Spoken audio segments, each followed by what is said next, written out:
Hi, I'm Robert Tolpe, and today I'm talking about the legendary Oprah Winfrey, who reigned as queen of daytime television for 25 years until she ended her show in 2011.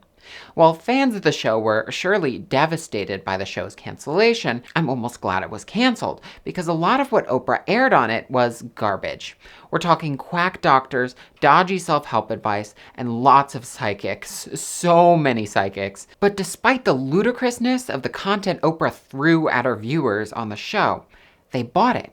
But why? It's because the Oprah Winfrey Show was no ordinary talk show. It more closely resembled a religion, with Oprah at the center of it, preaching all sorts of nonsense to her disciples. I'd like to be clear that we're not canceling Oprah here because, come on, she's Oprah. I merely want to try to comprehend her impact on America, which, for good or bad, was profound. Before we talk about the show, I want to touch upon Oprah's earlier life. Her life story is integral to the show's success and embodies what can only be called the American dream. Born to a single teen mom in the Deep South, Oprah went from being raised dirt poor to becoming not only a multi-billionaire, but American royalty. As her story is commonly told, it's nothing short of rags to riches in the most literal sense.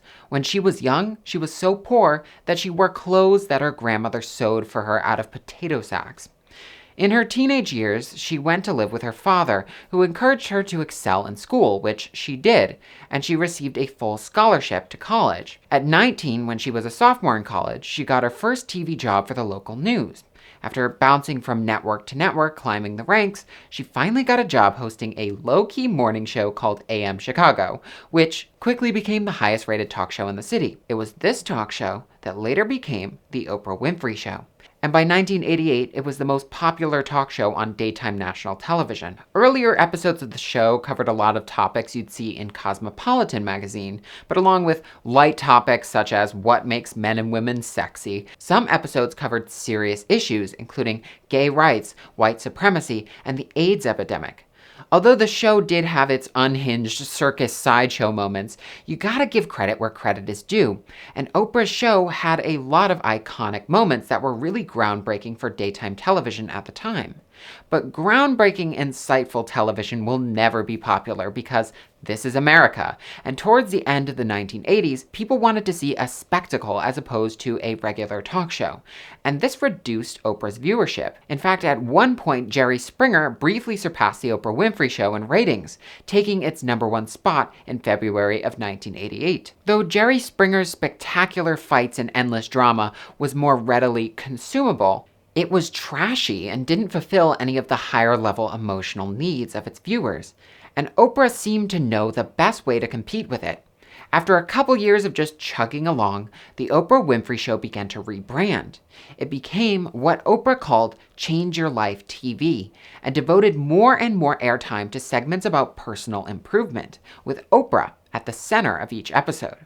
This new style of programming was branded as vapid and boring by many of Oprah's critics. In 1998, New York Times contributor Jeff McGregor said her show devolved into being about nothing more than Miss Winfrey herself and her pilgrimage towards a more rewarding state of Oprahness. But as it turned out, that's exactly the kind of show that people wanted to watch. Tens of millions of viewers tuned into Oprah's show every week to see how they could connect with the spirits beyond, lose weight, and receive financial advice that would make them rich. It was during this era of her show that Oprah aired all sorts of nonsense. I firstly want to talk about psychics. They were a staple on the show, going around the audience, giving the most generic readings that could literally apply to anyone. Honestly, these episodes are perfect examples of cold reading. Watch this psychic claim that a lady from the beyond who died of cancer is trying to connect with an audience member. I'm aware of a lady who died of cancer who's trying to connect in with you. Oh, God, don't. This psychic could have said that to anyone else in that audience and would have received an affirmative response from them because half of the population is female and cancer is the second leading cause of death. She tells me she was very sick prior to her dying. I would venture to say that most people who die of cancer are usually pretty sick before they die. She's talking about her middle areas here being very badly affected. Notice how a psychic will never say someone died of a specific cancer, such as pancreatic cancer or leukemia, because if they did pick one of those cancers, they'd only have about a 3% chance of being correct. Instead, a psychic like this lady will say that the subject in question's middle areas were affected, because that covers the general area of where approximately 64% of all cancer cases originate from. While there were countless other psychics on her show, I can't say any of them were more insightful than that lady. One thing that's shared by all these psychic episodes is that Oprah constantly looks like she's having none of what they're saying. She's cracking jokes about the afterlife and is kind of sitting in her chair, smirking at the psychic throughout these episodes.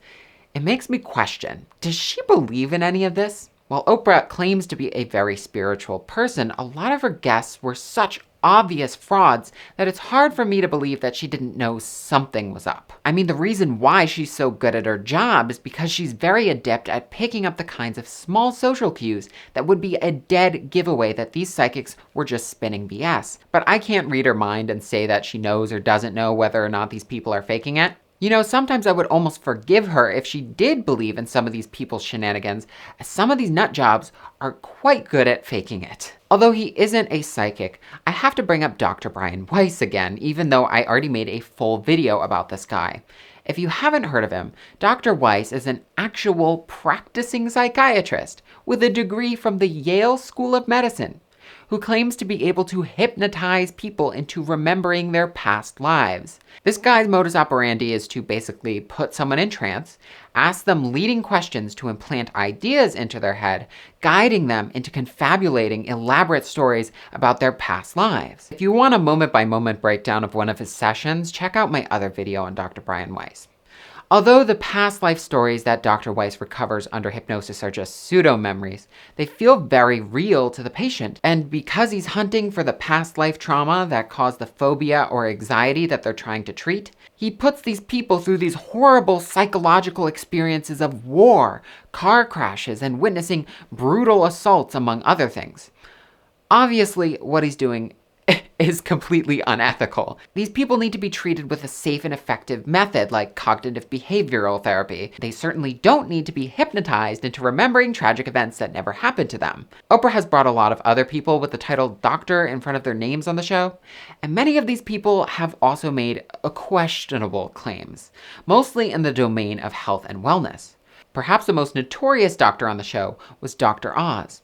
Now, on the Oprah Winfrey show, he wasn't as bad as he became later on in his career. While his diet advice on the show was very prescriptive and oversimplified, as in it was often reduced to lists of things that you should and shouldn't eat if you want to be thin, most of what he said on the show wasn't grotesquely inaccurate. But then again, I'm not a dietitian. I'm still a little disappointed that Oprah gave this man a platform, because on his spin-off show, 54% of all statements he said were either unsubstantiated or were contradicted by evidence, according to a 2014 study published in the British Journal of Medicine. Dr. Oz has faced scrutiny from the Federal Trade Commission for bringing guests onto a show that were selling all sorts of supplements and remedies, especially weight loss supplements, that were not backed by any kind of credible evidence whatsoever. While Oprah isn't directly responsible for Dr. Oz's actions, she could have definitely picked a different person to give a platform to. Another famous expert guest on the show was Dr. Phil, who used his title as a psychologist to give awful advice on the show. Most of what he says to guests is just pull yourself up by the bootstraps self-help nonsense. He has a great talent of telling people to get over it in 500 different ways, and he often tells people to get over things that they have no obligation to get over. There was this one segment where a couple came on the Oprah Winfrey show seeking relationship counseling, and Dr. Phil kept telling the wife to get over the fact that her husband cheated on her. He puts 99% of the blame for their failing relationship on the wife for not getting her feelings off her chest. And I gave you an assignment that says you need to go home and get this off your chest. And you didn't do that. The issue is that the husband is completely unreceptive to having a conversation about her feelings. She spells this out very clearly for Dr. Phil. I think it's difficult sometimes for Alfred to open up also, so that I can open up more to you. But Dr. Phil just keeps on giving her orders on how she needs to fix the relationship that her husband messed up in the first place. Also, why does she have the responsibility to forgive him for cheating at all? Why is her reluctance to forgive her husband for cheating on her considered to be some kind of personal failing? Speaking of pull yourself up by the bootstraps advice, I'm sure you've heard of Susie Orman. She's kind of a relic of television from the Great Recession. That's when her popularity peaked because people were desperately searching for a way out of their financial troubles. Much of the financial advice she gives is very questionable, and a lot of it is basically no different from boomers telling young adults that if they didn't eat so much avocado toast and drink so much Starbucks, they'd be able to pay off their $200,000 in student loans. For instance, in an episode titled Recession Rescue with Susie Orman, she counsels a couple who lost both their jobs and whose son had come down with a serious illness, putting immense financial strain on the family. Her advice to them was to just stop spending so much money on silly things like makeup. Like, come on, Susie, $8 in makeup? Yeah, that's really gonna put a dent in their $12,000 of medical debt. I also don't like how she uses the threat of homelessness to scare people into saving money. The episode begins with footage of homeless people living in tent cities, and then Susie's like, budget your money or else you'll end up homeless in the tent city. They have nothing left, and now they are tent city. It's pretty terrible, to be honest. There's also this moment where she implies that the Great Recession was a gift from God to the world to teach us not to be so shallow and materialistic and discover what really matters. We have got to believe from the bottom of our hearts that God does not know how to take, that God only knows how to give. Maybe the gift is, what do we value in life and what isn't important anymore? Wow, Susie, thank you. I'm sure so many people appreciated that heartfelt message from a multimillionaire. That level of tone deafness mixed in with vague religious platitudes is not out of place on the Oprah Winfrey Show. At times, Oprah's programming feels like a sanitized version of televangelism a la Kenneth Copeland. I mean, there's the sermons, the charlatans, the confession of sins, etc., but what's being broadcasted on Oprah's show is not bound by any religion in particular and doesn't really revolve around the teachings of any specific doctrine. In fact, the only common denominator between the hodgepodge of various religious beliefs presented on the show is that Oprah is there endorsing them, whatever they may be. But there's limits and stipulations to Oprah's endorsement.